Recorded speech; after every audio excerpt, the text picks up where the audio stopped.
आप सभी को मेरा नमस्कार। मैं अंकित धाकड़ एग्रीकल्चर मास्टरमाइंड यूट्यूब चैनल में आप सभी का स्वागत है। तो बहुत से बच्चों के जो जूनियर थे है ना, उनका डीएम आ रहे थे कि सर जो हॉर्टिकल्चर का जीआरएफ है सर, उसके लिए हमें कौन कौन सी बुक परचेज करना चाहिए और किस सब्जेक्ट के लिए, जैसे फ्रूट्स के लिए, वेजिटेबल के लिए या फ्लोरिकल्चर के लिए हमें क्या क्या पढ़ना चाहिए, उस पर भी हम बात करेंगे। और इसमें मेरे पास जो बुक है जो मैंने रीड की है, उन बुक के बारे में बताऊंगा कि कौन सी बुक आपको लेनी चाहिए, है ना। तो सबसे पहले आपको यही बोलूँगा कि आईसीआर जेआरएफ हमेशा आपकी जो रेफरेंस बुक है, जो आईसीआर से निकली हुई जो बुक है, उन बुक को आप विशेष कर पहले रखें, है ना। इसमें सबसे पहले हम हैंडबुक की बात करें तो आप देख सकते हैं मेरे पास ये हैंडबुक है, लिखा हुआ देखिए हैंडबुक ऑफ हॉर्टिकल्चर, है ना। ये हॉर्टिकल्चर की हैंडबुक है ना। इसमें बहुत अच्छी तरीके से आपको डिफाइन किया है हर चीज़ को, तो आप अच्छे से इसको पढ़ सकते हैं।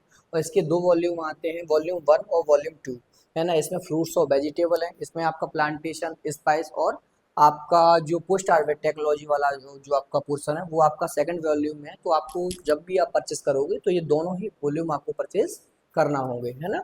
इसके बाद हैंडबुक की हो गई, है ना। इसके साथ ही अब हम सब्जेक्ट वाइज भी बात करने वाले हैं। तो सब्जेक्ट वाइज में हम सबसे पहले आप देखिए, इसमें फ्रूट साइंस लिखा हुआ है, फ्रूट साइंस के लिए हम बात करेंगे।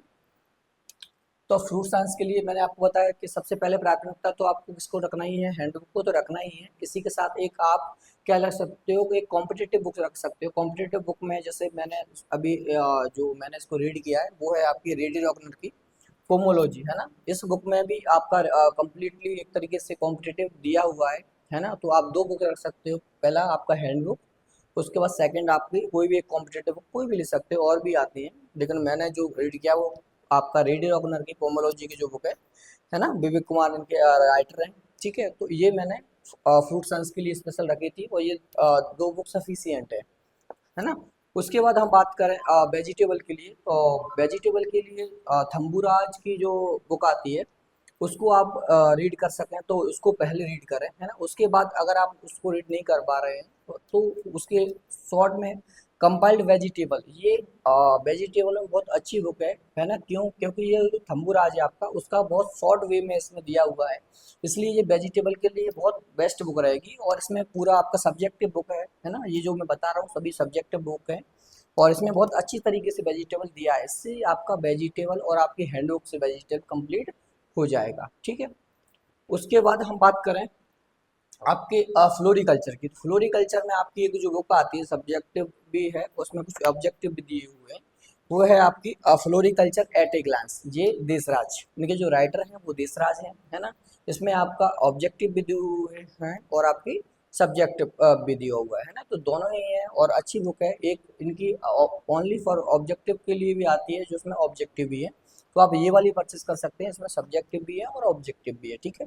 ये इसमें, और इसके साथ आप हैंडबुक तो आपका है ही, है ना। तो ये आपको फ्लोरिकल्चर के लिए सफिशियंट है, ठीक है। तो ये हमने किसकी बात कर ली, ये तो हमने सब्जेक्ट की बात कर ली। और पोस्ट हार्वेस्ट वगैरह भी आपका किससे हैंडबुक से कवर हो जाता है, इसके लिए भी और आती है, लेकिन इतना आपके लिए सफिशियंट ही है। आप एक बुक अपनी किसके लिए, फ्रूट के लिए ले लें, एक वेजिटेबल है फ्लोरिकल्चर के लिए, और उसके अतिरिक्त आपका हैंडबुक है, ठीक है। अगर आप बेसिक की बात करें तो आप बेसिक में आप जो बेसिक हॉर्टिकल्चर है जितेंद्र सिंह, इनकी आप जो बुक है आप ले सकते हैं, है ना। ये बुक में आपका पूरा जो बेसिक है वो आपको कंप्लीट दिया हुआ है ना। सारा जो बेसिक है वो आपको एक बार पढ़ना चाहिए, क्योंकि जब तक आपका बेसिक क्लियर नहीं होगा तब तक आप जो हैंड बुक है और भी जो आप कॉम्पिटेटिव बुक पढ़ोगे उसमें आपको थोड़ी सी दिक्कत देखने को सामने मिलेगी, ठीक है। तो आप बेसिक पहले पढ़ें। ये बेसिक हॉर्टिकल्चर में जितेंद्र सिंह इनके एक राइटर हैं, और एक बेसिक हॉर्टिकल्चर एक और आती है इनके के पीटर, इनके राइटर हैं। उन दोनों में से बुक में से आप कोई भी बुक ले सकते हैं, ठीक है। इसके बाद जो बच्चे जीआरएफ नहीं करना चाहते या फिर और कॉम्पिटिटिव एग्जाम जैसे एएफओ और इसके बाद प्री पीजी का एग्जाम देना चाहते हैं, तो वो ग्लॉस्टर्स हॉर्टिकल्चर है उसको ले सकते हैं। मेरे पास ये ओल्ड है, तो ये ओल्ड वाली बुक है। तो इस ग्लास्टर्स को जो आप ले सकते हैं, जो बच्चे प्री पीजी की तैयारी कर रहे हैं, है ना। तो अगर वो जो बच्चे थोड़ा एडवांस पढ़ना चाहते हैं, है ना, एडवांस पढ़ना चाहते हैं, तो उसके लिए ग्लॉस्टर्स का एक न्यू और है, ये आप देख सकते हैं, ये वाली ग्लॉस्टर्स। इसमें आपका कंप्लीटली भी एक तरीके से हर सब्जेक्ट को, चाहे आपका फ्रूट हो, वेजिटेबल हो, है ना, या चाहे आपका प्लांटेशन हो, स्पाइस हो, सारी चीज़ें इस ग्लॉस्टर्स में दी हुई हैं और बहुत अच्छे से डिस्क्राइब किया हुआ और इसमें सबसे बेस्ट मैंने पढ़ा इसको, तो सबसे बेस्ट मुझे इसमें लगा वो है आपका ओलेरिकल्चर, है ना। तो वेजिटेबल इसमें बहुत अच्छी तरीके से दिया हुआ है, तो आप वेजिटेबल इससे भी पढ़ सकते हैं, है ना।